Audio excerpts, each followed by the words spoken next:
Hola amigos de Infórmate con Juanpa, mi nombre es Juan Pablo Manjarres Barón y les doy la bienvenida a este programa en donde ustedes encuentran la mejor información política en un solo lugar. Esta vez originamos desde mayo 11 y porque nos vamos a encontrar con una política, una mamacita que la recordamos con sus fotos en bikini y también yo creo que pasará a la historia colombiana en la política por su hermosa frase: ¡Estudien, vagos! Así es. Y bueno, sin más preámbulo y sin una muletilla más que decir, el poder político es simplemente el poder organizado de una clase para oprimir otra. Con esta frase empezamos el debate, o bueno, más bien el conversatorio que vamos a tener con María Fernanda Cabal. Doctora María Fernanda Cabal, bienvenida a Infórmate con Juanpa, ¿cómo estás? Muy bien, Juan Pablo, muchas gracias por la invitación. Y bueno, y ya para empezar de una vez, ¿por qué vienes a Ibagué? ¿Qué te trae Ibagué? Estoy recorriendo Ibagué porque falté a mi palabra en campaña. No pude regresar. ¿Cómo así? No tuve el tiempo. Vine una vez y la gente me pedía volver y es imposible hacer campaña nacional cuando uno ya tiene el tiempo muy estrecho. Entonces les había prometido que venía y dije, no puedo quedarme sin ir antes de que acabe el año. Estoy recorriendo, estuve ahora con unas víctimas de desplazamiento que están en la mesa departamental y municipal de víctimas. Estuve con organizaciones de base que fueron las que construyeron el movimiento donde está Eduardo Toro, que aspira a ser candidato al Consejo por el Centro Democrático por Ibagué. Ellos se llaman Atrévete. Ellos me buscaron en plena campaña, todos se lanzaron, sacaron unos boticos importantes, ninguno quedó, pero decidieron unirse para lanzar un candidato y les estoy diciendo que también lancen diputado. Entonces el recorrido es una deuda que tenía de campaña. Bueno, nos pusimos a indagar un poco acerca de las noticias que rodean el nombre de María Fernanda Cabal y está un pleito con Roy Barreras. Cuéntame acerca de ese pleito, ¿qué es lo que pasa? También alcancé a leer ahí que te echó una puya en un libro, ¿cómo así? Bueno, esperemos a ver qué dice en el libro, pero es increíble que uno no pase desapercibido. Entonces todos los detractores siempre es tratando de formar la imagen como si yo fuera una bruja, como si fuera ignorante, pero ninguno resiste el debate con María Fernanda Cabal, porque yo soy una persona absolutamente informada y además coherente, nunca cambio de postura, salvo que tenga que corregir un error. Con Roy fue una discusión en medio de cámaras, pero una discusión agradable. No, uno tiene que generar debates y contradicciones sin acalorarse. Yo creo que estamos en un plano donde podemos deliberar sin llegar a extremos. Salimos de Comisión Primera con un proyecto de la senadora Paloma Valencia de ubicar dentro de la JEP unas salas adicionales paramilitares, o sea, hacer una modificación dentro de la estructura. Y ahí los contradictores afirman que eso podía dañar el principio de inescindibilidad, que es lo que le garantiza a los militares estar libres, así sea libertad condicionada, y lo que les garantiza de alguna manera estar en unas condiciones equitativas o equilibradas con los miembros de las FARC. Nosotros pensamos que en el principio de diferenciación, que también está establecido en el acto legislativo y en el acuerdo de paz, sí puede establecerse alguna forma distinta de categorizarlos. Usted no puede equiparar a la fuerza pública con los terroristas. El método, como lo planteó Paloma, a ellos no les parece adecuado. Entre ellos a Roy, que manifestó su ponencia contraria. Ahí tuvimos entonces nuestra disputa afuera, porque yo considero que hay que privilegiar la justicia, hay que privilegiar las garantías judiciales paramilitares. Ellos consideran que primero está la paz antes que la justicia. Yo pienso que no hay paz sin justicia. Y lo otro es que consideran que vulneramos a los militares si generamos salas por unas condiciones que puso Paloma, pues que se pueden corregir, ¿sí? Pero básicamente fue eso. Finalmente fue un tema tan divertido que los medios lo recogieron. Ahora me invitó al lanzamiento del libro. Voy a ir.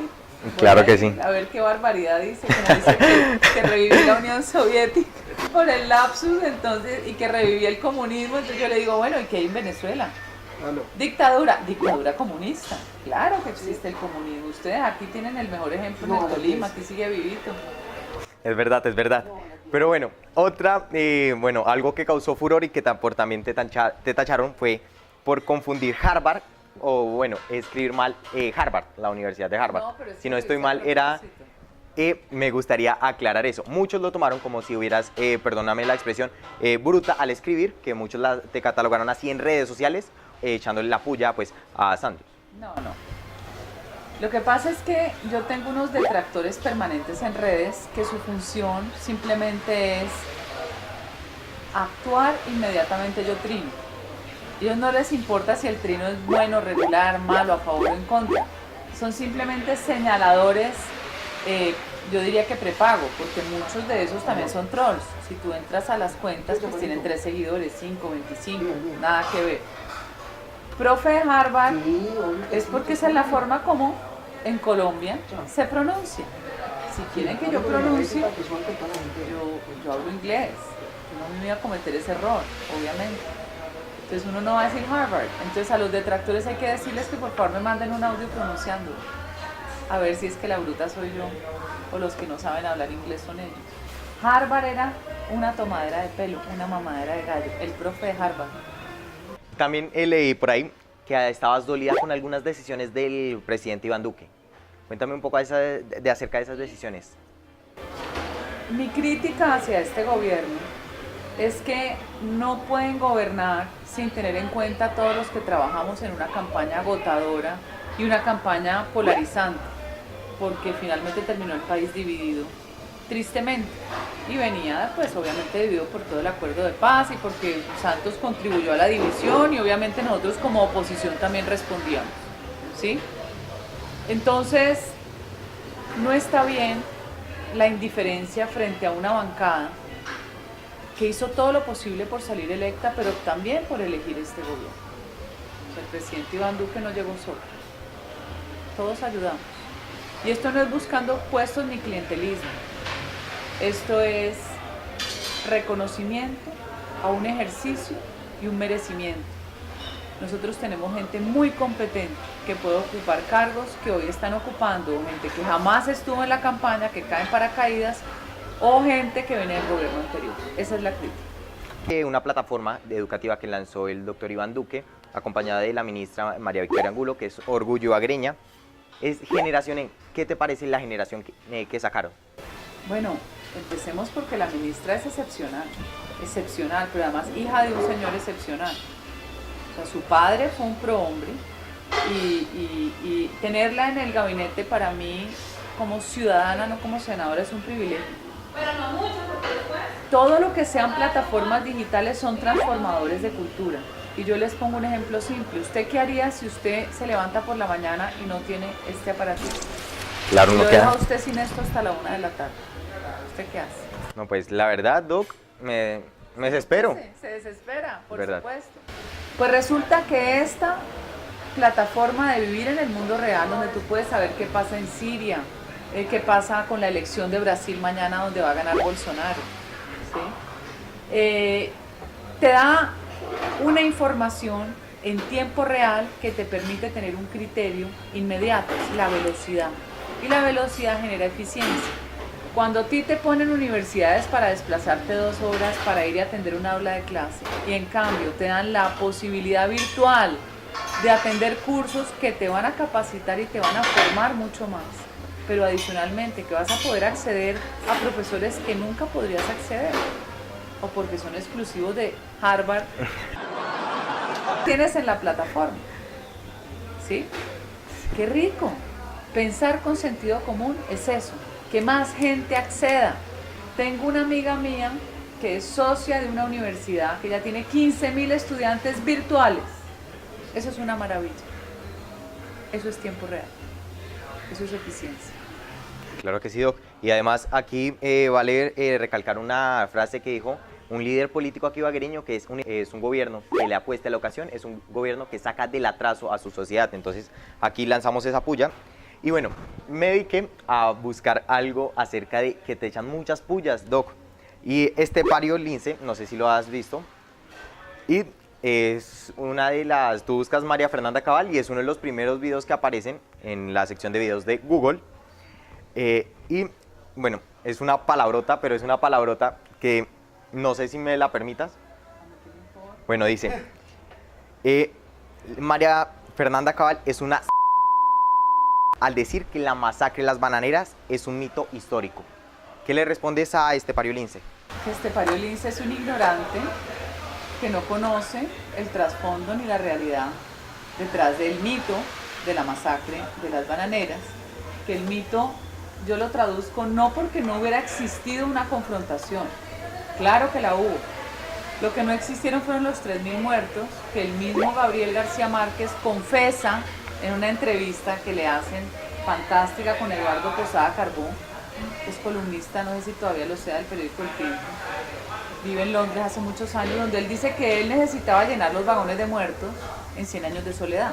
Que los muertos pudieron haber sido 3, 7, 17, lo que él dice. Cuando tú hablas con ancianos de la época, de Ciénaga, te dicen que lo que yo dije es exactamente cierto. Lo que hicieron fue infiltrar la Internacional Comunista que existía, dile a Estepario Lince, que se vaya un poco más atrás de la historia, o seguramente conoce muy poco en general de la historia, y busque la Internacional Comunista o Comintern. Desde esa época, la orden era internacionalizar la revolución, ¿sí? Llevar el comunismo a todos los rincones del mundo. Tan es así que fueron muy eficientes con los años. Cayó Cuba, cayó Chile con Allende. Ellos penetraron México, pero México, inteligentemente, la élite mexicana se mimetizó y creó el Partido Revolucionario Institucional, PRI, ¿sí? Entraron a Venezuela, en tierra venezolana hubo confrontaciones de ejército cubano con ejército venezolano. Quien tiene eso muy bien documentado es el general Vivas, ¿se acuerdan uno que tenía Maduro capturado, que lo sacó torturado, vuelto nada? Y la huelga era una huelga insurreccional, estaba totalmente penetrada y sus líderes venían de ser entrenados en Moscú. Y para retar a Estepario Lince, que el 70, no le voy a decir de otro, porque lo otro es una palabra degradante que usa alguien que tiene muy pocos recursos idiomáticos, investigue quiénes fueron condenados después de lo que pasó dentro, no del ejército, sino de los huelguistas, a cuántos años, quién los salvó y les dio amnistía e indulto, que creo que hubo uno que solo pagó 6 meses, quién fue su abogado, que fue Jorge Eliezer Gaitán, y dónde terminaron, regresando a Moscú. Entonces son hechos dentro de la historia, donde ya el Partido Comunista estaba haciendo sus pinitos en Colombia, las bananeras fue un hecho que sucedió. Es más, te quiero contar, Juan Pablo. Sí, así es. Unos días atrás, esos mismos huelguistas, como decir la huelga subversiva, habían capturado a la policía de Fundación, la habían secuestrado. O sea, eso no era un chiste. Cuando ellos llegan a Ciénaga vienen las hordas, como lo que pasa hoy en los videos que ustedes ven cuando rodean al ejército en el Catatumbo, o como lo del Cauca que le pone el indígena el machete. Lo mismo hace, ¿cuántos años? 80 años, no, 90 años, se van a cumplir ahora 90 años en diciembre, creo que es el 6 de diciembre. Entonces sucede el hecho, los tipos confrontan, los huelguistas también aparecen comprometidos con homicidios de trabajadores de fincas bananeras. Y el ejército responde y hay unos muertos, es cierto. ¿Cuántos? Unos dicen 3, García Márquez dice 3, 7, 17. Hay gente que me dice, doctora, fueron 4, otro me dice, hubo 3 heridos más, fueron 7, fueron 8, en fin. Pero las fuentes de la información que se recaudan te dicen que lo que dije yo es exactamente lo que es. Lo vuelven mito porque el comunista necesita mitos fundacionales para estarlos celebrando y estarles metiendo doctrina en la memoria a sus seguidores. Entonces espero que esta lección de historia les sirva a Estepario Lince. Estepario Lince, bueno, qué nombre tan curiosito. Y ya pasando un poco, los videos de Samper. Dani Samper. No, yo Claro que sí. Ver su figura es muy feo, si bueno, fuera guapo hasta los vería. Bueno, sabemos, Doc, que Paloma Valencia es una de las enamoradas de Dani Samper. Le da más duro a Paloma que a mí, ¿no es cierto? Es que a mí él no me parece divertido, a mí él me parece un payaso que trata de llamar la atención y no es divertido. No sé, no es un humor que me parezca chistoso. ¿Te consideras una enamorada de Samper? ¿Que Samper está enamorado de ti? No, que te menciona en cada video, en la mayoría. En el fondo, Samper vive totalmente encantado, porque él le gusta una personalidad como la mía. Entonces no ve la hora de subir su rating, atacando, agrediendo, rotulando, diciendo cosas, aprovechándose de lapsus como el tema de la Unión Soviética. Entonces lo ha sacado y lo ha sacado, pero entonces yo no le contesto hasta que llega un momento en que hay que responderle de manera contundente, como lo hice con él y como lo hice con Gustavo Bolívar. ¿Usted sí vio el video de Gustavo Bolívar? De la Unión Soviética.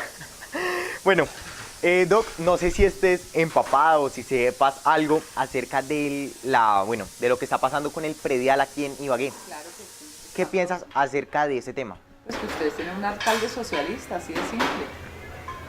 Así de simple. Hoy lo dije en la mañana y el interlocutor que estaba al otro lado del teléfono es: esto no es de izquierda, esto no es de derecha. No, es simple, simple. Cuando usted tiene un esquema de desarrollo socialista, ¿usted qué hace? Crecer la burocracia del Estado hasta que se nos vuelve una carga que no podemos soportar.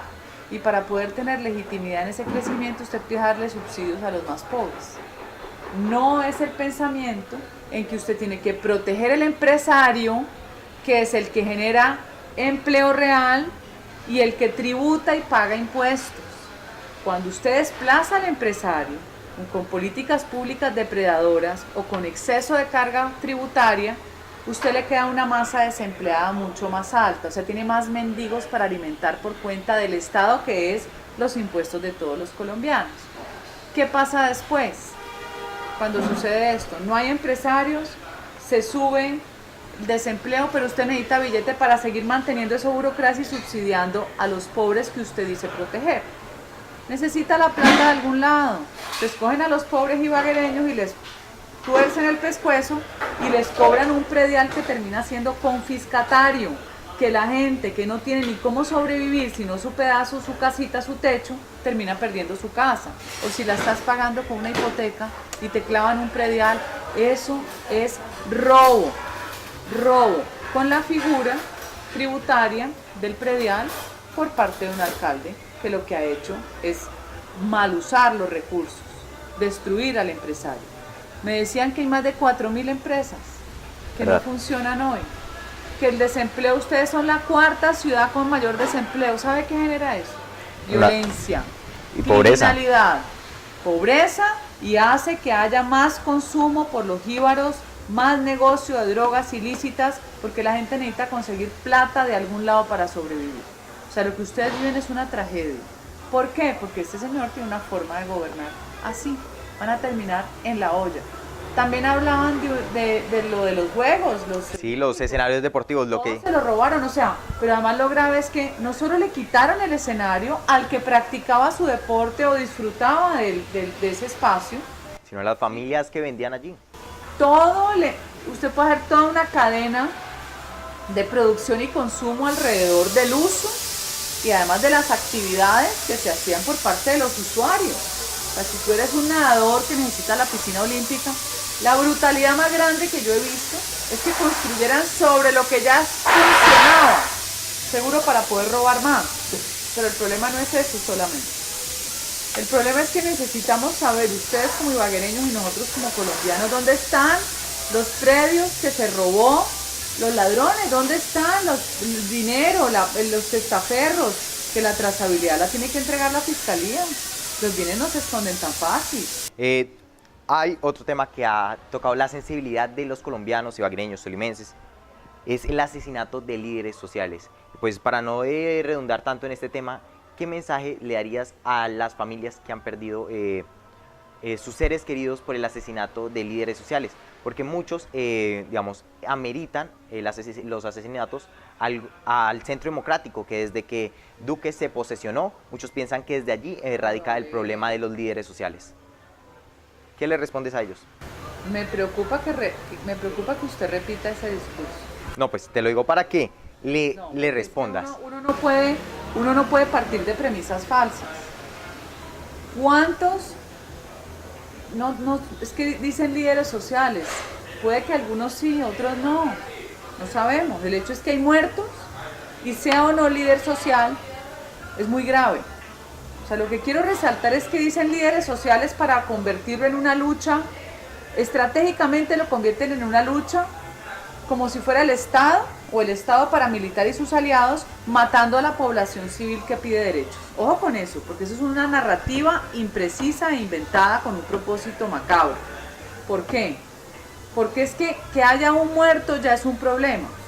Que se han extendido los activistas de derechos humanos, de erradicado, que quieren cambiar el cultivo de coca y erradicar por otro cultivo porque quieren salirse de ese entramaje que implica el sembrar coca, que no trae beneficios, trae destrucción de la familia, del entorno.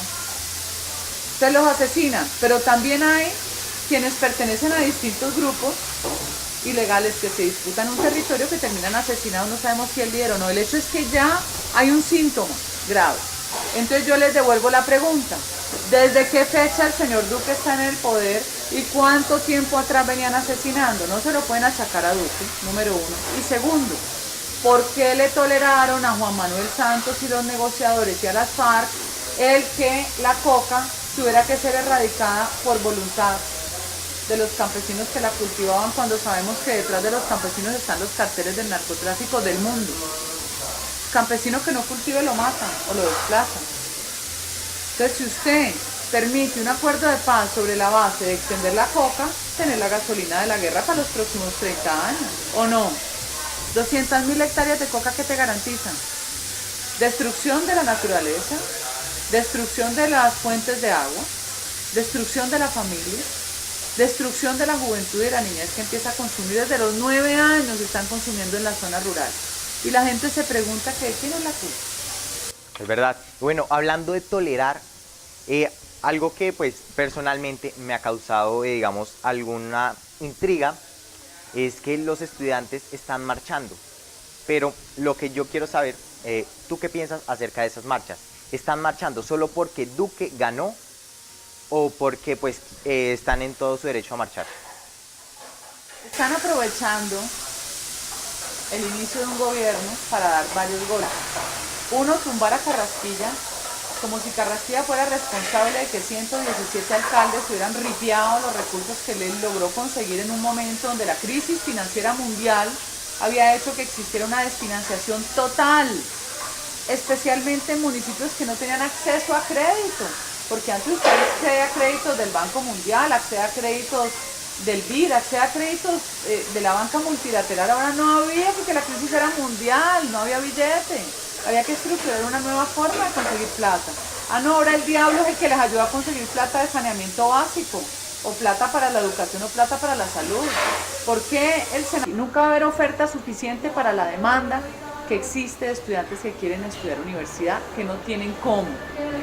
Eso solo se suple haciendo un plan de subsidios con universidades privadas que tengan, obviamente, unos costos razonables. Yo le aseguro que eso sería como los colegios por convenio y por concesión. Usted no tiene por qué estudiar en la Universidad de los Andes, pero usted puede estudiar en la Católica, que es excelente, en la Salle, en la Piloto. Estudiantes de estrato 1 a 3 deberían acceder a un subsidio, por lo menos, si no total, por lo menos del 80% o el 90%. Universidad pública, o sea, marchan. Creo que muchos no tienen la menor idea de cómo se maneja el presupuesto interno. Es más, hay una pregunta que quisiera hacerme. Los estudiantes de la Universidad Nacional creo que no volvieron a rayar la universidad, o la siguen rayando. ¿Sabe cuánto costaba la pintada de la Universidad Nacional? Cada año, 500 millones de pesos. ¿Sabe usted qué hace con 500 millones de pesos? Estaría dotada la biblioteca con una cantidad de implementos tecnológicos fascinantes. Entonces también aquí hay que mirar para lado y lado, no todo es de un solo lado. La universidad pública necesita financiación y necesita calidad, pero yo quiero saber cómo se administra. Para finalizar, una frase tuya que yo la dije al principio del saludo, que ya yo creo que pasará a la historia de la política colombiana. Ya sé cuál es, estudien vagos. Estudien vagos. Yo creo que hasta esa se ha vuelto pedagógica en los colegios. En las universidades también. Entonces, me gustaría que me explicaras el contexto de Estudien Vagos. Hay gente que cree que yo ofendí a las víctimas. No, aquí no habían víctimas. Aquí estábamos en el día que se conmemora de las víctimas en el Congreso, que todos los años es más o menos lo mismo. Y siempre habla Gloria Gaitán, la hija de Jorge Eliezer Gaitán, y se echa una carreta y entonces ataca a Uribe y le dice cosas horribles. Entonces Uribe se sintió muy ofendido con las cosas que dijo, porque además ya uno está, o sea, le digo de verdad y lo digo con un lenguaje coloquial, ya uno tiene que estar mamado de que todo el tiempo le digan la misma carreta, o sea, un país desagradecido. Aquí unos peladitos de 3 y 4 años que hoy marchan, no saben que cuando tenían 3 y 4 años había 3.000 secuestrados en Colombia, la matazón era sin límites, eso era un estado fallido. Ellos hoy tienen un país viable, gracias a Uribe, pero lo odian, porque como el que cree en los 3.000 muertos, el señor Leopardo, yo no sé qué, ¿cómo se llama? Entonces ellos tienen en el cerebro tan contaminado de información chueca que yo les pido que investiguen y tengan un poquito más de razonabilidad para que lleguen a criterios menos polarizados. Así ellos creen que la que polariza soy yo, no. Yo a veces tengo un humor interesante, ¿no? Pero yo no digo mentiras, nunca, jamás. Porque si no, no tendría la firmeza para enfrentar los debates ni la coherencia. Cuando Uribe se sale de la plenaria de Cámara, nos vamos todos con él y arriba había llevado el senador Iván Cepeda una cantidad de personas a protestar que por lo de la UP y de unas fotos y le gritaban desde arriba a Uribe. Vamos saliendo y me encuentro yo a un asesor de Angélica Lozano muy vehemente enfrente de las cámaras y le grita a Uribe, y que usted, chuzador. Ya vimos que el que chuzaban no era Uribe y no los que chuzaban eran los de la corte, el país al revés. Se le empieza a gritar y yo me voy donde él y le digo, ¿es que acaso Uribe no es víctima? ¿Acaso no le mataron a su papá? Dígame si es víctima o no. Y lo increpo entre cámaras. Pero la izquierda a veces es tan incapaz de ver los hechos que hay que pegárselos en los ojos para que los vean y no los ven, que no era capaz de decir si Uribe era víctima o no. Señora, que le mataron a su papá y su hermano perdió un pulmón con un tiro de fusil de la guerrilla. Entonces les parece un episodio fantástico, ¿no? Entonces no salimos de ahí porque Uribe se bajó afuera hacia la Plaza de Bolívar, pero desde el Capitolio. O sea que tiene como una verja, ¿sí? La gente se empieza a acercar y él empieza a echarse un discurso. ¿Qué hicieron los que estaban arriba en el Capitolio? Se bajan, yo veo al senador Cepeda riéndose en el segundo piso y se van enfrente con pura pinta de estudiantes mamertos, ¿no? Y empiezan a gritarnos todas las groserías que usted se imagine, como la del Leopardo. La de Estepario. Estepario. Bueno. Él sí sabrá qué es estepario, pregúntale, que puso el mismo título, de pronto ni sabe qué es estepario. Entonces, enfrente, a gritarnos groserías para provocar que gritáramos lo mismo. Como yo no caí en la trampa de gritar lo mismo, porque ahí sí, imagínate yo gritándole las mismas vulgaridades. Digo, qué desperdicio estos muchachos aquí, que deben ser de universidad pública, que sus cupos los debería estar aprovechando uno que quiera estudiar. Les grité, ¡estudien, vagos! Esa frase... La frase se volvió viral. Sí, es que se volvió tendencia mundial. Después supe que Twitter usa una categoría de 436 tendencias en el mundo, que la saca, y esta quedó de 160 esa semana, porque la gente la tomó y la empezó a asumir dentro de su cotidianidad. Entonces el uno, que mi mamá me da con la chancleta cuando no estudio, que mi abuela me dice no sé qué, o sea, todo el mundo empezó a usarlo dentro de su propia realidad y fue muy divertido. Y en varios países, ¿no? Lo usaron en México. Abrimos para que los ciudadanos ibaguereños puedan hacer sus preguntas libres, y hay una pregunta que es la siguiente. ¿Qué opina de las 2 personas que están en la cárcel por comprar votos a su favor? ¿Por ética no debería dejar su curul en el Congreso mientras se aclara el tema? No. Esto lo pregunta Jeffer Cifuentes. Perfecto, Jeffer. Es importante tener en cuenta que cuando uno está en campaña, uno está expuesto a todo. A todo. O sea, que hay gente que pide plata a nombre tuyo, hay gente que se hace presentar. De hecho, hay un caso en la fiscalía de un muchacho que dijo que trabajaba en Nutella y fue a pedir cita con el director del CTI en la época de Montealegre a buscar información. No.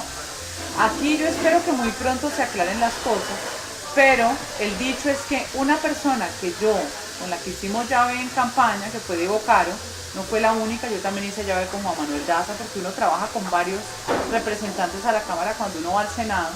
Entonces uno de ellos, sé que trabajó para la campaña de Diego, no trabajó para mí. Entonces cualquier cosa que organicen, cualquier embarrada que hacen, lo grave es que la noticia es que Diego era la fórmula mía, pero yo no tengo nada que ver en si hicieron un ilícito, si se robaron una plata, o sea, lo que tengan ellos para hacer o que hayan hecho es su conducta individual y tienen que responder por eso, o sea, no me pueden brincar a mí hasta allá. Además, se lo digo de una forma con un poquito de humor, un voto no vale 200.000 pesos, eso es una estupidez, primero que todo. Hay que entrar a ver qué fue lo que hicieron, dónde lo hicieron, quién lo patrocinó, pero le puedo asegurar que no soy yo. Y primero está la presunción de inocencia. Cuando usted tiene el derecho a un juicio justo, uno no debe renunciar a nada cuando es inocente o hasta que se le demuestre lo contrario. Eso es un estado de derecho. Y bueno, doctora Cabal, ya para finalizar, mándale un mensaje a todos los seguidores de Infórmate con Juanpa. Bueno, yo quiero recomendarles a todos, hoy sobre todo los estudiantes que están tan expuestos a la era digital, al día a día, que no se queden en el titular. El titular hace mucho daño, el titular distorsiona la realidad y es muy fácil satanizar a las personas. Es más fácil sentir odio que sentir amor. El ser humano explota más emocionalmente con lo negativo que con lo positivo. Para mí es más fácil odiar a María Fernanda Cabal porque dijo estudien vagos a las víctimas o porque dijo que la masacre de las bananeras no había existido. No, hasta el fondo de la argumentación de qué fue lo que dije para que se creen un criterio propio sin necesidad de odiar. Para sentir amor tengo que conocerte más. ¿Ves la diferencia? El odio está expuesto, el amor es más difícil. Lean hasta el fondo, fórmense y tengan criterio propio antes de asumir cualquier postura. Independiente si usted es de izquierda, de centro, de derecha, eso no importa. Peleen por su libertad, porque los jóvenes juegan mucho con eso. Miren el ejemplo de Venezuela. Y nos despedimos aquí desde la Plaza Simón Bolívar. Gracias por llegar hasta el final de nuestro video. Recuerda suscribirte a todas nuestras plataformas digitales. Le agradezco a Innova Peluquería, la Escuela de Periodismo del Colegio San Simón, a Michael Brown. Y ya no queda nada más que decir que mil gracias a todos ustedes por estar acá. Y entonces ya saben, no veamos solo la cara de la moneda, también veamos el otro lado. Porque esto es... Infórmate con Juanpa. Infórmate con Juanpa. Infórmate con Juanpa. Infórmate con Juanpa. Infórmate con Juanpa. Infórmate con Juanpa. Infórmate con Juanpa.